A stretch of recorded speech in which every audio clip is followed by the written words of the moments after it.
0.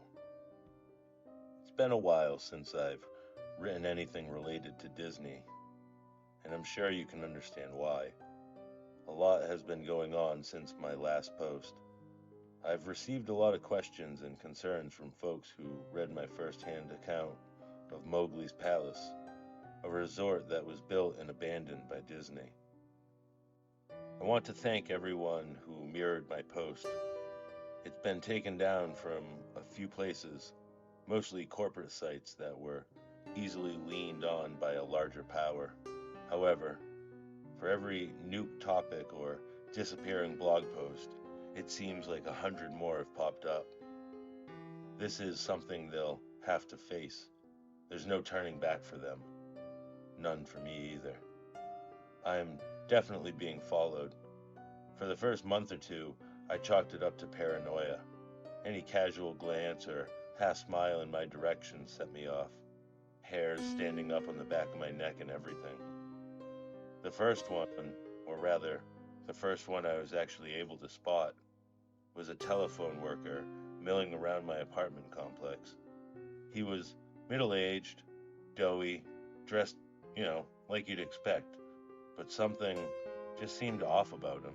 I couldn't place it, but I knew this wasn't just my imagination acting up. He was awkward and out of place, not somebody who was comfortable doing his routine job. I followed him around a corner, only to lose him there. When I turned back to go home, there he was, staring directly at me, about 10 feet behind me, expressionless and cold. "Exploring?" he asked. That was all he said, and there was an accusing tone to his voice. Tell me what blue-collar phone jockey does that. I guess that's the worst part. Never feeling safe. Never feeling alone. That and the occasional Disney merchandise left somewhere for me to find. Little rubber Mickeys in the mailbox, a Disney Adventures magazine on my bookshelf. They hide little Mickeys everywhere. 3 circles, 1 big, 2 small, in the silhouette of the famous mouse's head. I started keeping a running list of Mickeys I've found. Coffee cup rings on my coffee table, 1 big, 2 small. Colored glass bottles left on the doorstep, viewed from the top down, all red. Graffiti on the wall on my way to work. A huge earth, small sun and moon in the proper locations. They're everywhere. People have emailed me about this as well. If you repost anything I have to say, you're going to start finding those son of a bitches outline. I guarantee it. The best one by far, one that actually made me laugh because of the horror of it all, was a drawing in chalk next to my car. I was taken aback at first, walking through the parking garage, keeping an eye out for people following me. The outline seemed a perfect match for, well, a murder victim. You're probably familiar with it if you've read my past posts. Written in yellow paint, I'm sure, was a single word: retract. The only good thing that has come out of all of this is that I know I'm not the only one who's seen something they shouldn't have. I'm not going to give their names because, well, if I have to tell you why, you haven't been paying attention. Researcher goes to Disney parks whenever he can, all throughout the year. He's not going to have fun, enjoy the rides, etc. He's looking for the gascots. There's been a long tradition, apparently, of people reporting strange patrons throughout the park. Silent, motionless, staring patrons at every age, shape, and size. Men and women, adults, children's, teens, all wearing Disney-themed gas masks. Way back when, Disney would get tons of complaints about oddly dressed folks following others around the park. Folks who would then merge into crowds and disappear. Later on, the gas mask caused folks to draw other conclusions, and reports of possible terrorists and bombers started flowing. All of those reports most likely went straight into the trash can. I know I can't find any sign of such occasion reported by the media, although you should be aware of the fact that Disney can pretty much control its press like no other. Researcher goes to the parks, talks to a few people, and tries not to draw any attention to himself. He'll just ask 3 or 4 families if they've seen his friend who's wearing a funny mask. He has yet to see a gascot for himself, though on one occasion a child pointed him toward Frontier Town. As he raced through the crowd, he heard a single voice ahead cry out, "Mommy, I want a goofy air mask too." A fellow, I'll call lifeguard, worked in a Disney water park from 2001 through 2003. He stood at the top of a huge water slide and made sure none of the kids got too rowdy. He passed the kids through, one at a time, telling them over and over again to be safe, keep their arms in, and so on. One day, as he tells it, this fat kid goes down the tube and doesn't come out the other end. He sent 2 or 3 kids after. The whole thing moves at a steady clip. So naturally, you'd expect that if Fatty got stuck, the kids that followed him were stuck too.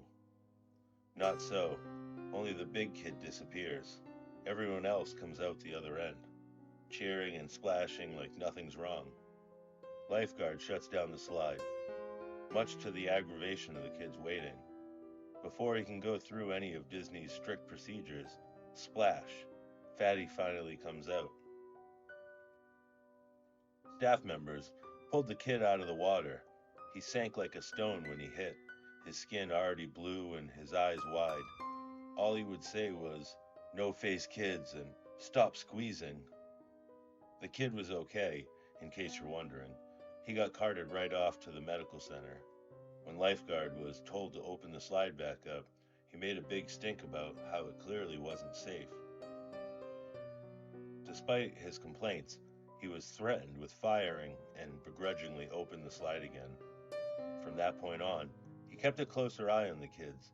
Every so often they'd come out in the wrong order, never as stunned as the fat kid, but always with a vague look of concern. A dreamy, half stupor that seemed as if they were trying to figure out what was reality. They'd take on some water and choke a bit, and they'd never come back up to ride again. I read his emails with the same sort of unease you might be feeling right now. I wanted him to share his own story, but in the end, he didn't want to expose himself that way. I can't say I blame him. Snow White, which wasn't the actual role she played, was a character in the park. She had a nice little tidbit for me. You know what happened when a costume employee drops dead in his suit? Like one second he's taking a picture with little Jimmy, and the next he's had a fatal stroke. A second costume mascot in the area has to sit with the corpse on a curb or bench and wait for a designated dry cleaner to arrive and cart the body away in a discreet manner. All the while, patrons have no idea they're sitting with a dead body for photo ops. Feel free to check your photo albums at this point. That was bad, but another fellow, Janitor, went completely off the creepy charts. Disney World, and probably others, is built with a series of underground tunnels just below your feet. 3 stories worth. Anything and everything you can imagine is down there, for use of the employees. They're called utilidors, utility corridors. Basically, that's the reason you don't see characters out of place or janitors wandering through the park. They pop in and out of hidden doors and travel a concealed town you're walking on. Janitor told me something that might be common knowledge, but was nonetheless news to me. Walt Disney had several apartments built into his parks. There's one above Cinderella's castle. There's one in the Pirates of the Caribbean ride. They're all over the place. More than that, there are nightclubs, a movie theater, a bowling alley, and much more, all behind doors built right into the whimsical facades. You passed by without a second look. Club 22 is one such hidden area. If you have the cash to join the exclusive club, you don't. Then you'll have access to it and much more. Club 22 is a place where anything goes. Disney Co. calls these places dark zones.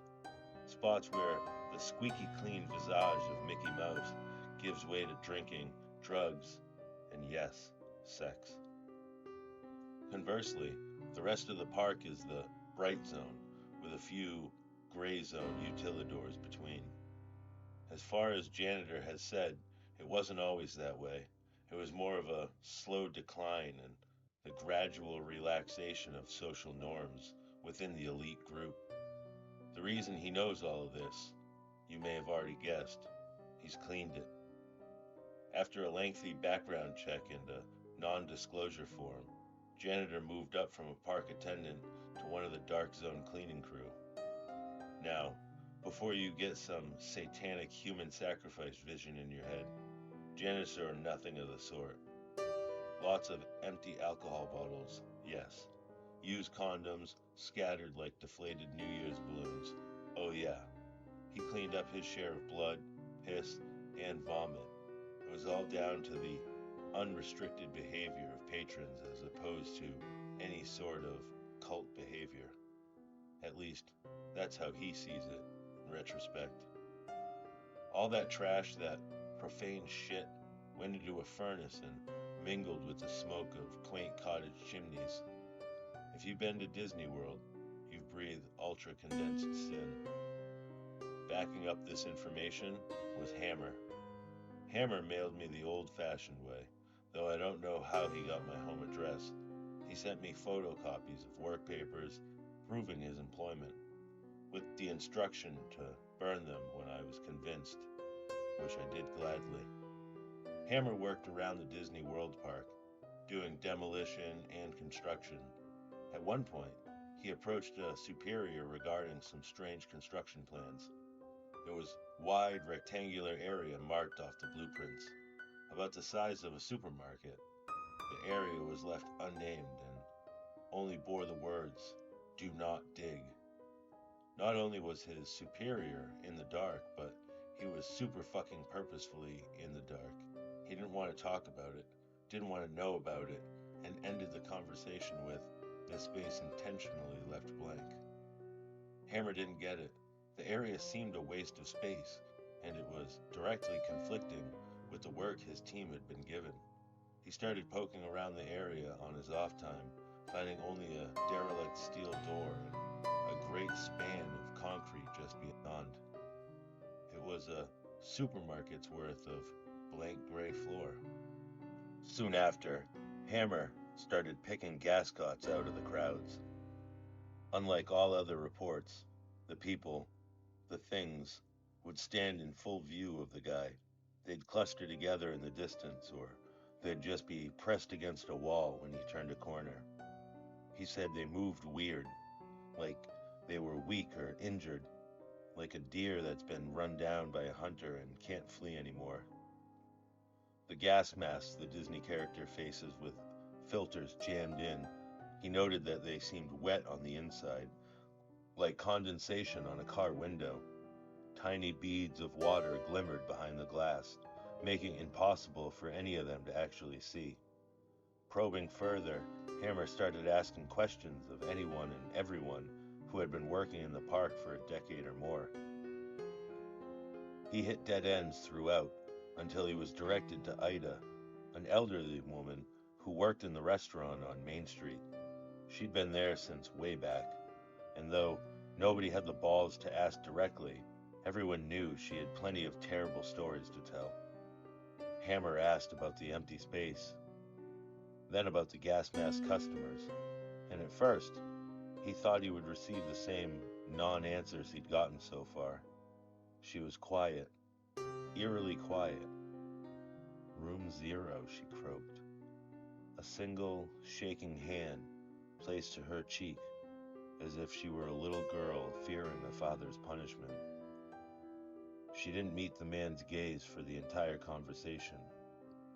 Room 0, as it turned out, was yet another hidden room, just like the apartments and Club 22. However, its sheer size and its spot deep beneath the park set it apart from any of the fun dark zones. It was a bomb shelter. Room Zero was built to withstand a massive attack. It could be conducted by foreign or domestic enemies. Room Zero was to be stocked with enough rations to feed the entire park's average number of patrons at any given moment, and housed a smaller yet lavish panic room of sorts for Disney higher-ups. During World War II, official Disney gas masks were actually produced for children to wear in the event of an attack. The idea was that it would be less scary for kids if Mickey's face was emblazoned on the wartime safety device. Yes, I know the obvious problems with that. During the Cold War scare of the 60s, when Disney World was constructed, Room Zero was stocked with similar masks as well. Whether they cared about the fears of children or just callous branding, the things found their way down there. What's more, some genius decided that kids would then be frightened by the gas masks their parents wore, and so all gas masks, adult and children, were made to comply to this insane standard. Ida described it as treating a wound with lemon juice. None of this explained what Hammer had been seeing.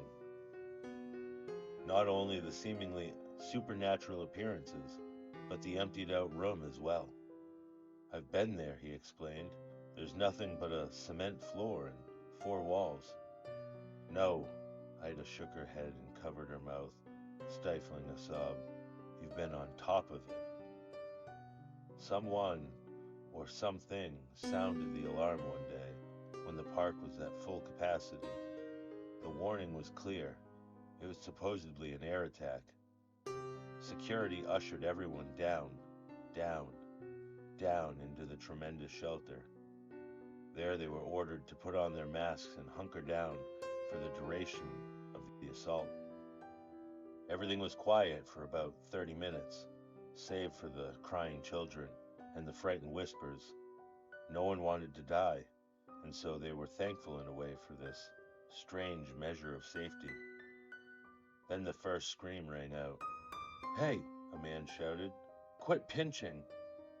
Waves of shrieks and yelps rippled through the crowd, from one wall to the other, back and forth. "Who's running around? Settle down!" someone hollered. "Who's laughing? This isn't funny! Ow! Who stepped on my foot?" Despite security guards urging to calm down and keep their cool, the crowd became more and more agitated until, finally, after nearly an hour of madness, the lights flickered, then died. What followed could only be described as utter chaos. In the dark, only the wails of the young and the anguished cries of adults could be heard in a massive, swelling din that bloodied the ears of all within the black echoed chamber. A group of staff members and a select few patrons made it out of the door, ready to face the war above rather than the insanity below.